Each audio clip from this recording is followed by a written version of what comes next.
Well, konnichiwa, brothers and sisters, and ohayo gozaimasu, or perhaps konbanwa, depending on what time of day you're watching this. Welcome to Wednesday, and welcome to Mission Zero and episode 13 of The Word with Friends. Today we are going to talk about the word perfect. Okay, so I'm going to tell you right off the bat, you don't know what the word perfect means because we use it primarily, and in fact, any dictionary you look at is going to give you the number one use is without flaw. Do you know that actually has nothing to do with the meaning of the word perfect? We, in fact, have no idea. Scholars will debate this, but it's true. There is zero idea of where this idea of without flaw came to be.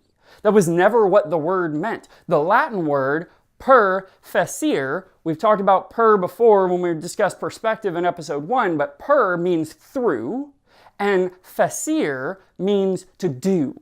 It's the action verb. And so to do through or through to do, what does that mean? It means to do to completion. The word perfect in Latin, perficere, means complete, to complete, or to be complete.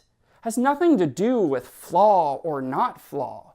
It's done. Well, let's dig into maybe a couple of other references because the Bible uses the word perfect 94 times. 92 of those times are split between two words, a Greek word and a Hebrew word. The Hebrew word is tamim, and tamim means to be finished.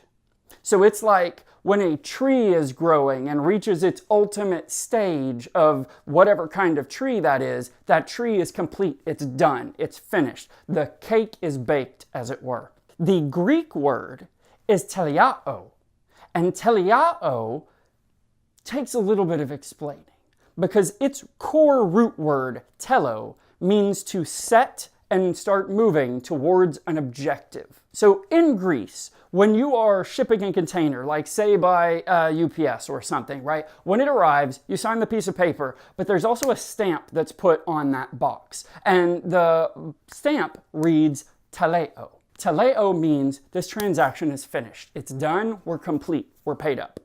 We don't have any more left in this arrangement. Well, it's interesting, that word teleo, because when Jesus hung on the cross and in his final moments said, "It is finished," he didn't use multiple words. He used the one word, teleo.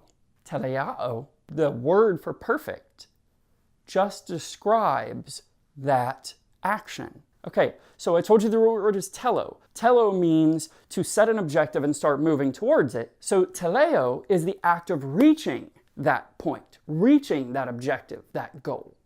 And teleao describes the state of being in that completeness, that completed state. So both the Hebrew and the Greek and the Latin, all of them, perfect means done. It has nothing to do with flawless. All that ever was a tool to suppress people, to make people feel bad about who they were and what they were doing. But that was never, ever what the apostles were talking about. It was never what Paul was talking about when he wrote about perfection. It was never what Jesus was talking about when he said perfection. And it was never what God or the old prophets were talking about when they said perfect. It just means done. I wrote about this in the blog last week. I'll put a link in the description. But the state of perfection for you is different than the state of perfection for me because it just means the most me I can be and the most you can be. The you that is free of more doing left to become who you are, right? We are all in a constant state of growth. We are all in the process of becoming who we will be. But the state that you are in now defines the perfect you right now.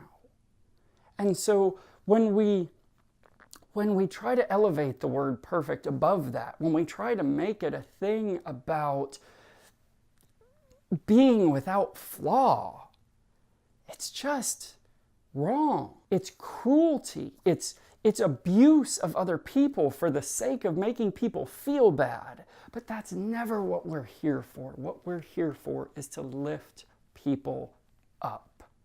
And so I want this to be an encouragement to you for the remainder of your week. Don't beat yourself up about what you're not. Yes, you should want to grow. Yes, you should want to be better. Hey man, I want to stop eating as much as I do, right? I want to not let food control me. I want not to eat my emotions, but you can't allow that idea of the perfect you to hang on you like a weight, because all it will do is drag you down. All it will do is make you fail. What you need to be chasing is, what's your telo? What's your goal? What's the thing that you want to chase after? Not because there's something chasing behind you that will eat you if you don't, but because it's a place you want to be. It's a thing you're excited about.